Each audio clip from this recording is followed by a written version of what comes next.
Shemai.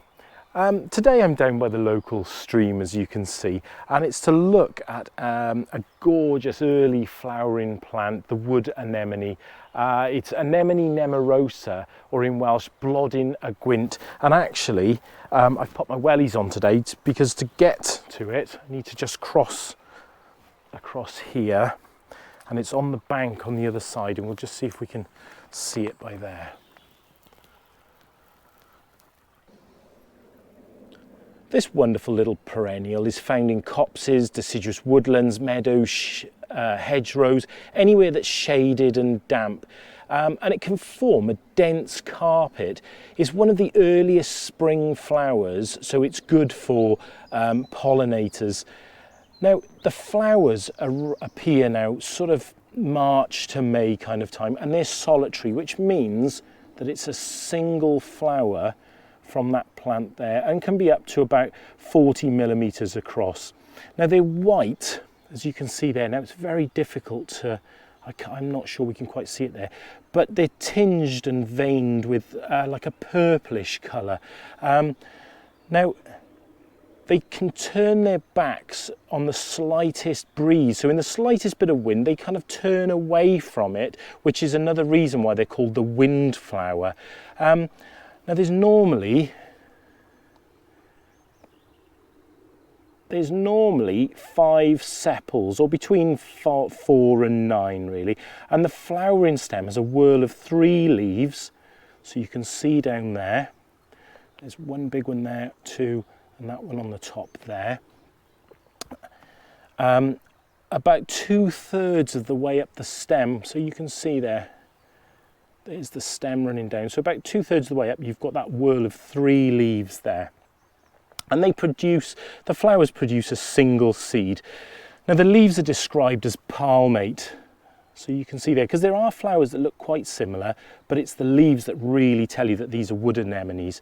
And palmate, the word palmate describes them like that, and it basically means like the fingers coming from a palm. So you can see like that. So my fingers coming from a central point, and you can see there these little leaves coming from that central point there, and they tend to be 3-lobed. The roots spread the plant by creeping under the ground, so these can actually form quite a dense carpet within a woodland, but if you see that, then it could be a sign or an indicator of an ancient woodland, and they are used as an ancient woodland indicator. So for them, and they do spread very, very slowly, so if you see lots of them, and we've only got a few by here, if you do see lots of them, then they've likely been there for a very, very long time. Now, as you can see here, today hasn't been the best of days. The sun is trying to peek through, but they're not fully open. And like celandine, they close up in wet and windy weather, and they also close up at night. So as you can see, they're kind of waiting for a bit more sun to open up. Wood anemones have been named after the god Anemos, who was the god of wind, and obviously Anemos given its name to anemone. And people quite often either say it or spell it wrong, and it is Anemone, anemone. And like I say, coming from the god Anemos. Now, the Romans considered it a lucky charm, and they believed that whoever picked the first flowers that appeared in the spring, it would ward off fever. However, in many areas it's considered unlucky to pick, and it may be this may be because it's actually poisonous to animals and humans.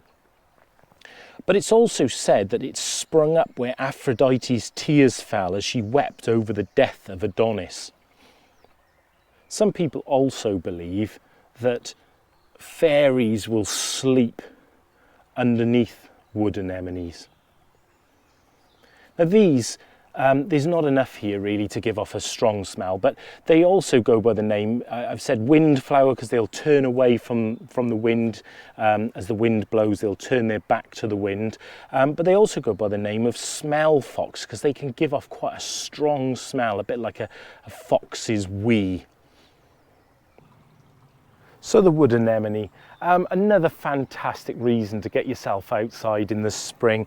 I mean, this one, as you can see on the bank there, was a bit sneaky, quite tricky to see. There's celandines around it, but it's certainly worth the payoff. There's such a gorgeous little flower, and just to be outside, I mean, you can hear the bird song out here, and to be down by a stream is just fabulous. So hope you can go out and see if you can find some, and good luck.